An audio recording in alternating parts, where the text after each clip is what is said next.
আসসালামু আলাইকুম রহমতুল্লাহি ওবারকাতু। প্রিয় শিক্ষার্থীরা, 2 মিনিটস স্টাডিতে সকলকে স্বাগতম। আজকের ক্লাসে আলোচনা করব নবম শ্রেণীর ডিজিটাল প্রযুক্তি বিষয়ের 32 নম্বর পৃষ্ঠার চিত্র 2.5 এর মাইন্ড ম্যাপ নিয়ে। দেখো, এখানে একটি চিত্র দেওয়া আছে, আর এই চিত্রের ভিতরে লিখতে বলা হয়েছে যে সাইবার অপরাধের বৈশিষ্ট্য। কী কী বিষয়গুলো সাইবার অপরাধের অন্তর্ভুক্ত, অর্থাৎ কোন কোন কাজগুলো সাইবার অপরাধের অন্তর্ভুক্ত, সেই কাজগুলোর কথা এখানে লিখতে বলা হয়েছে। তুমি এই অধ্যায়ে যে সমস্ত বিষয়গুলো পড়েছো, যে সমস্ত কাজগুলো সাইবার অপরাধের সাথে সংশ্লিষ্ট বা সংযুক্ত, সেই সমস্ত বিষয়গুলোই তোমাকে এখানে লিখতে বলা হয়েছে। প্রিয় শিক্ষার্থীরা, তাহলে চলো নমুনা উত্তরটি দেখে নেই। দেখো, সবার মাঝখানে যে ঘরটি রয়েছে সেখানে আমি লিখেছি সাইবার অপরাধের বৈশিষ্ট্য।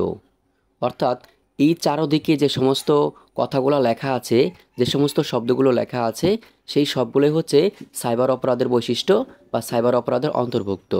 দেখো, এরপরে রয়েছে হ্যাকিং, অনলাইনে গুজব ছড়ানো, সাইবার আক্রমণ, ডাটা ইন্টারসেপশন, কম্পিউটারে ম্যালওয়্যার প্রবেশ করানো, software piracy, deeds attack, cyber bullying.